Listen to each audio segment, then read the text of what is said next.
Tulsi's going to go out in a blaze of glory in her final month because she will be able to release in succession some extraordinary evidence of foreign interference in our election in 2020 and since. Ladies and gentlemen, it is finally happening. Just weeks before Tulsi Gabbard walks out of Trump's White House for the last time, she's about to unleash the truth that the deep state prayed would be buried forever.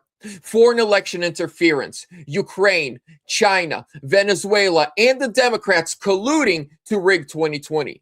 The stolen election exposed from the highest levels of intelligence. Tulsi, she's not leaving quietly. She's leaving with guns blazing and receipts that could shake the republic to its core. Is this the moment we've been waiting for? Ladies and gentlemen, stick around because the video I'm about to play you is a political firestorm. Smash that thumbs up, subscribe. Let's go. Tulsi's going to go out in a blaze of glory in her final month because she will be able to release in succession some extraordinary evidence of foreign interference in our election in 2020 and since. The intelligence community has known a lot more about active measures from China and Iran and other enemies that it did not make public. Instead, it gave a false intelligence community, gave the Americans a false sugar pill saying that the 2020 election was the most secure in history. She will systematically destroy that narrative. Now, I think she'll be briefing senators soon on states whose voter databases were penetrated by China. That could move the needle on some of these senators voting for the Save America Act. I think there's a tranche of documents that Tulsi Gabbard needs from OMB. If you listen and Russ vote, pay attention to this. This is important. There is concern that Ukraine was involved in a 2024 scheme to take a large federal grant that was given to Ukraine and launder it back to the Biden 2024 campaign. We're not talking about Hunter Biden grift in 2014. We're talking contemporaneously in 2024. The evidence of whether that occurred or not sits in OMB's files because OMB is currently running the U.S. Agency for International Development. If she can get those documents, she could make a criminal referral to the FBI. Thus far, she doesn't have those documents. So I hope Russ Vogt jumps into action pretty quickly. The third thing, so those are the foreign interference things. You could have cheating, a U.S. taxpayer money going to Joe Biden's campaign. That's what the intercepts that we talked about a month ago showed. The proof of that, and I've even talked to some U.S. intelligence community sources who are familiar with what they believe happened here. The proof of that is sitting in USAID records currently in Russ Vogt's possession. The second part of this is what the FBI is doing.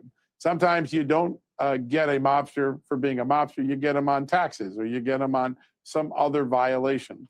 The election workers down at the state levels who changed the rules of election from what their legislatures mandated in Wisconsin, in Georgia, in Arizona can be criminally prosecuted if they did so knowingly and willing, meaning that the legislature said you should do X, but you ran the election this way because that's what you wanted to do.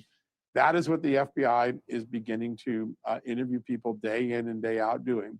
And if they build enough evidence with these workers that instructions were given contrary to what the legislator's intent was, you will have a full-blown cheating scandal. The cheating will be they didn't conduct the election the way the law said. That's a little different than what people thought. It's not machines flipping votes, but it's still a form of cheating. It's still depriving the American public of a fair election. Yep. That's where the FBI is going. And yesterday, there was a big win in North Carolina. Isn't getting the attention it deserves. North Carolina bureaucrats in the election regime wanted to start registering people who had never set foot in North Carolina and didn't live in California. Excuse me, in North Carolina. They wanted to give them voter registration status even though they don't live in the state. A judge said that is ludicrous. But those are some of those bureaucratic deep state power moves that are cheating elections. A judge beat that back. Things like that went on in 2020, and that's what Kash Patel's pursuing.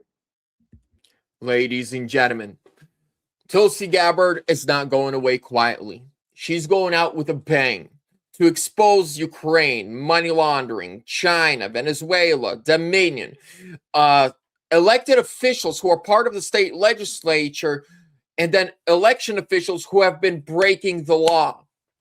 This is the moment we've all been waiting for. I'm very excited. I believe we're about to see massive moves. So make sure to be subscribed because I will keep you updated. God bless you. I'll see you soon.